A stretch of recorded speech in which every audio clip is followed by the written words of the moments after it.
동산교회 시간. 이 시간 말씀에는 물된 동산교회 담임 조병선 목사님입니다.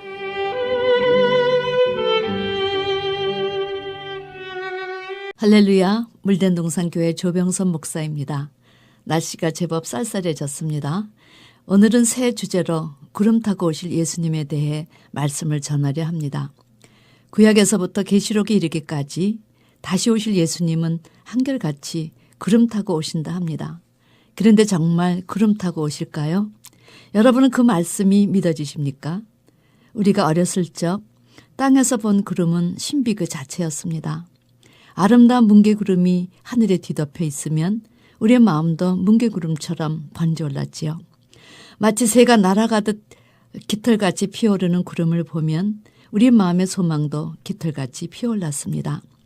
그런데 세상이 바뀌어 비행기를 타고 하늘에 올라 그 구름을 내려다보니 이 구름은 아무것도 아니었습니다.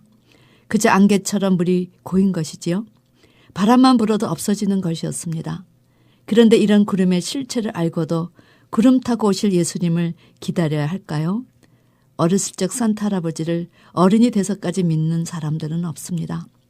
우리는 이제 성경 전체가 제시하는 구름의 영적 의미를 올바로 깨달아야 합니다. 다시 오실 예수님은 구름 타고 오신다고 했으니 정말 이 구름의 뜻을 바로 알고 그것에 대비해야지 잘못 판단하였다가는 바람이 불면 없어지는 그 구름만 기다리다가 낭패를 볼 수가 있기 때문입니다.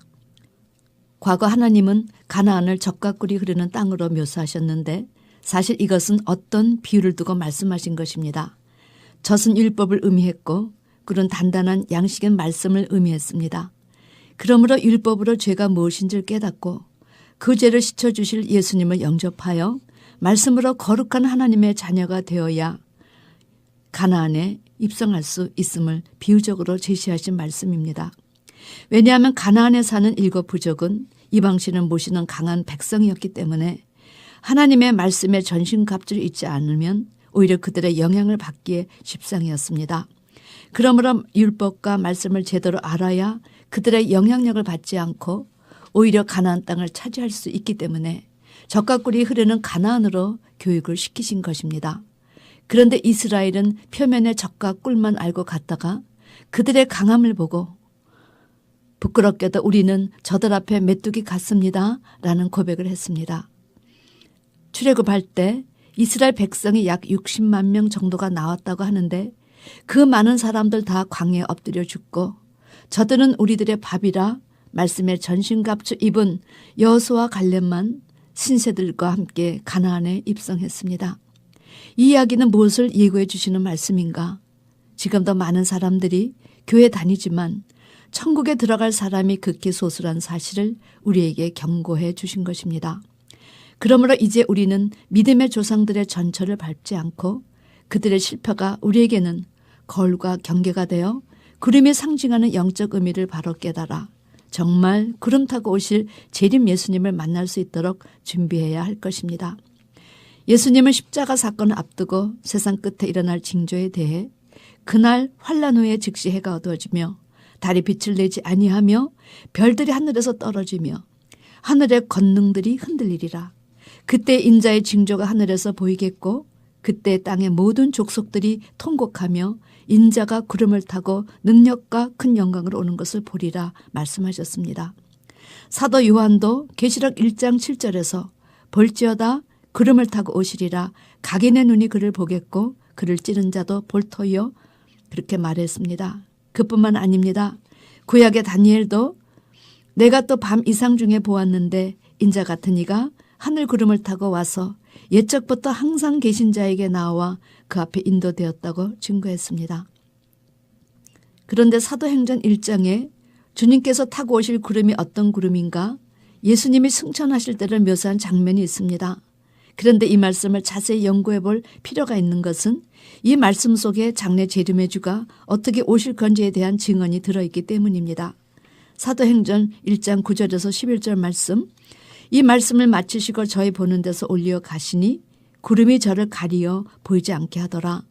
올라가실 때 제자들이 자세히 하늘을 쳐다보고 있는데 흰옷 입은 두 사람이 저희 곁에 서서 갈릴리 사람들아 어찌하여 서서 하늘을 쳐다보느냐.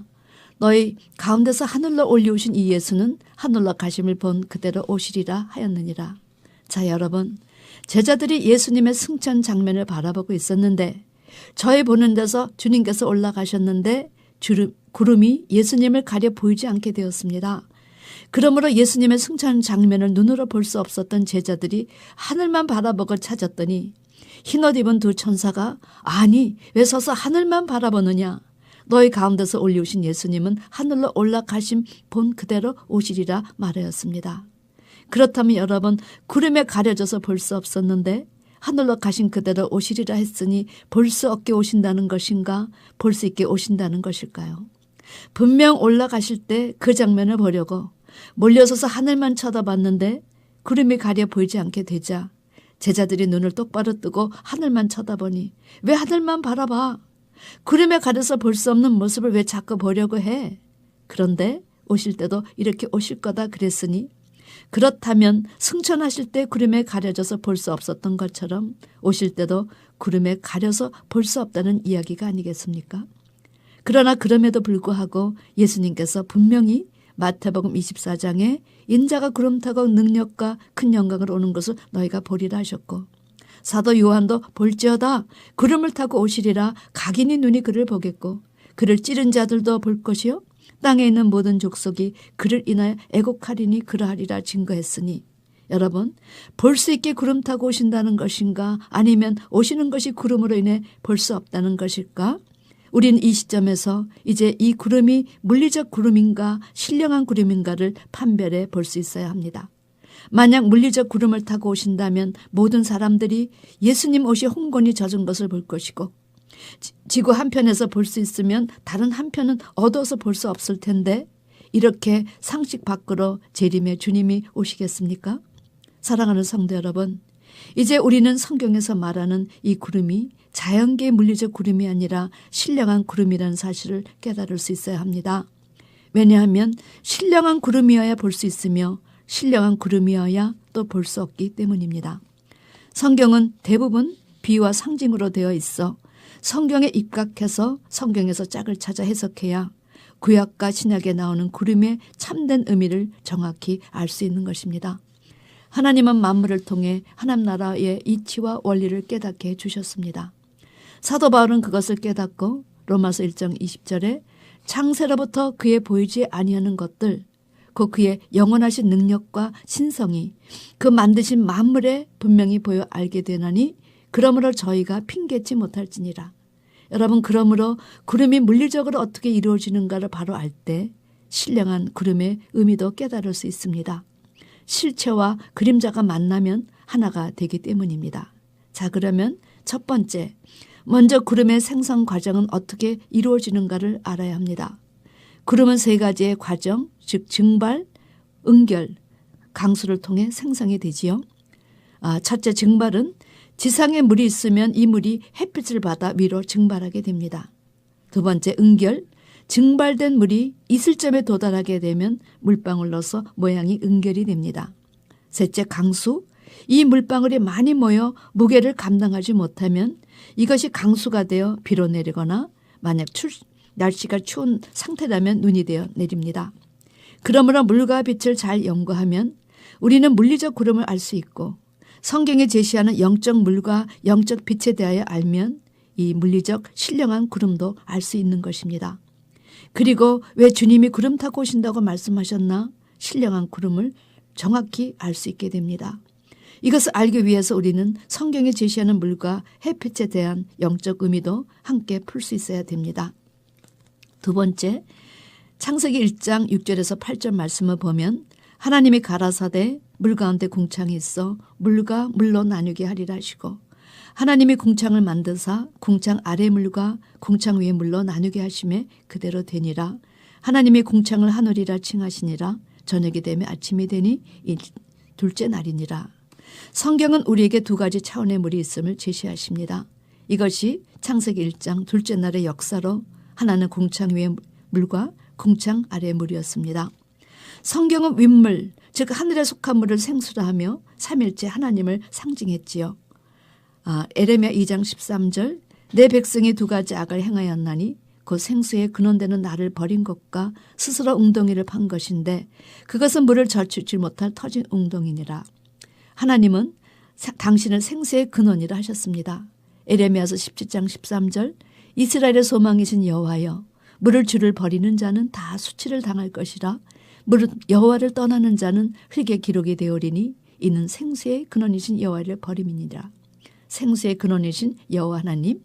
두 번째, 생수는 신약의 예수님을 비유했습니다. 요한복음 4장 10절에 예수께서 가라사대 내가 만일 하나님의 선물과 또 내게 물 좀 달라 하는 이가 누구인 줄 알았다면 내가 그에게 구하였을 것이요 그가 생수를 내게 주었으리라.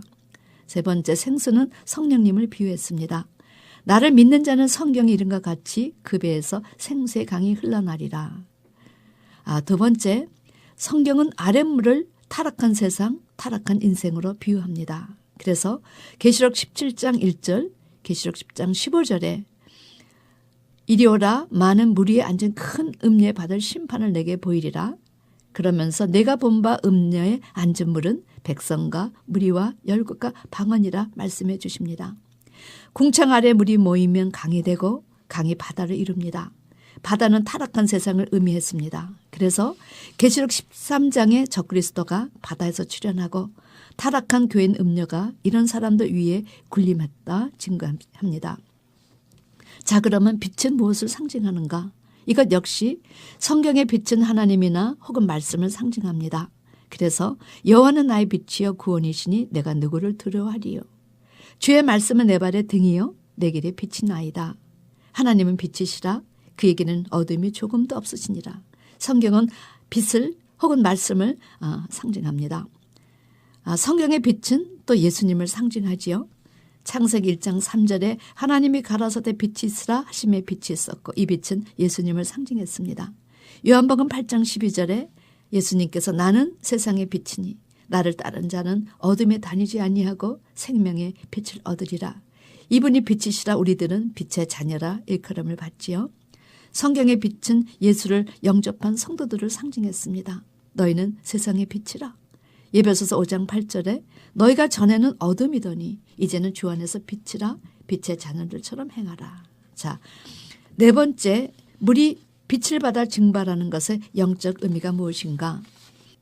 여러분, 이렇게 땅에 있는 물이 빛을 받아 증발하는 이 증발 현상을 우리는 무엇을 의미하느냐? 타락한 인생인 아랫물이 빛이신 하나님의 말씀을 받아 거듭남으로 땅의 차원에서 하늘 차원이 되는 중생을 의미합니다. 즉 땅의 더러운 아랫물이 빛을 받아 수증기처럼 맑은 물이 되어 증발하는 것을 말합니다. 요한복음 3장 5절에 예수께서 대답하시되 진실로 진실로 내게 이르노니 사람이 물과 성령으로 나지 아니하면 하나님 나라에 들어갈 수 없느니라. 거듭남을 말씀해 주셨죠. 베드로전서 1장 23절에 너희가 거듭난 것이 썩어질 씨로 된 것이 아니요 썩지 아니할 씨로 된 것이니 하나님의 살아있고 항상 있는 말씀으로 되었느니라. 우리가 말씀 받아서 정말 우리가 어떻게 거듭나는가를 제시했습니다. 사랑하는 성도 여러분, 성경은 하나님의 말씀을 받은 사람을 비유적으로 땅의 물이 빛을 받아 수증기가 되어 올라가 그것이 안개되어 비를 이루는 것을 구름으로 말씀하십니다. 오늘은 시간상 여기까지 하겠습니다. 우리 모두 신령한 구름을 제대로 알아 구름 타고 오시는 주님을 영광 중에 맞는 여러분과 제가 되기를 주님의 이름으로 축원합니다. 아멘.